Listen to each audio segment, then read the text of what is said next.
This should never have happened in the first place. It's a result of two things. Number one, economic policies of this Bush administration that drove us deep into debt, the annual deficits in the hundreds of billions of dollars when he inherited a surplus. And secondly, it results from a philosophy that the free market can take care of all problems and we don't need to do reasonable regulation and oversight of these new financial instruments that have been being developed. And so this administration and the regulators were asleep at the switch for the past 8 years. And we have to make sure that we have the change we need so this never happens again.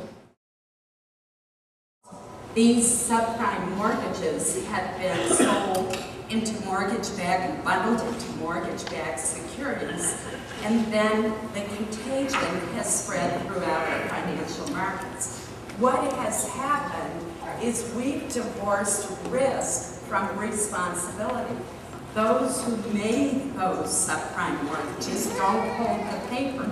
It's then sold, diced up, and spread among many other instruments. And then you have derivatives deriving from those financial instruments. What we don't need is an ad hoc approach to this problem.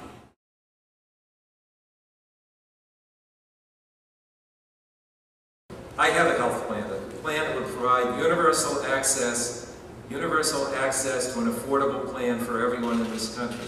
The big difference between Senator Collins and me is right on my website. You can read it.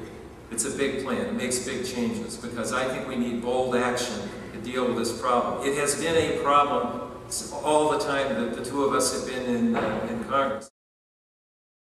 This is a complex issue.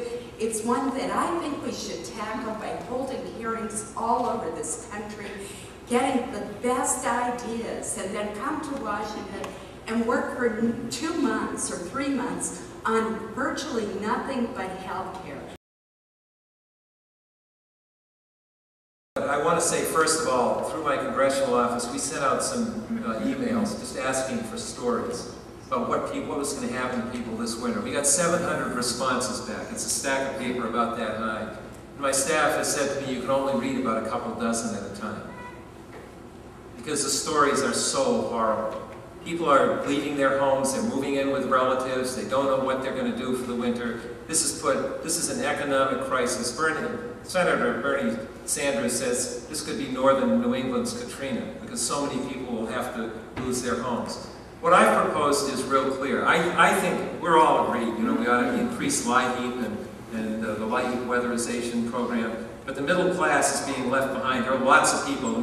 LIHEAP really takes care only of some very, very poor people, and with a marginal benefit at best. So I'm all for increasing it. But we need a $2,000 tax credit per household simply to help people get through this winter and to get through next winter. I proposed a 1% weatherization loan that would reach well into the middle class.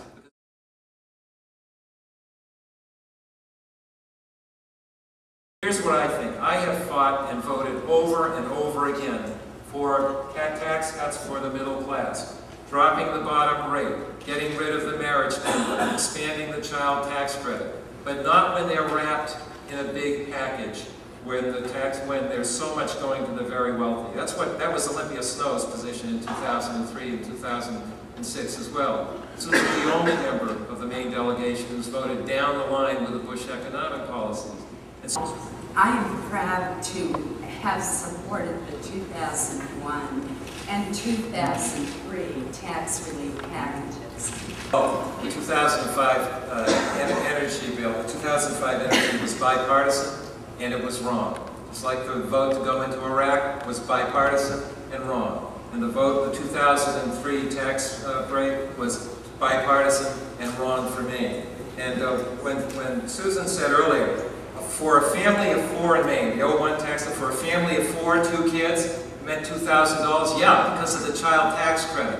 The increase in the child tax credit, which I support. Go to 2003, Olympia voted against it. The Treasury Secretary of the United States left office because he knew it was wrong. That bill provided $16,000 in tax breaks for people earning $1 million a year with respect to the capital gains and dividend income. $16,000 if you earn $1 million, and $22 if you're in the middle of the income spectrum in Maine. $22, not enough to buy half a tank of gasoline.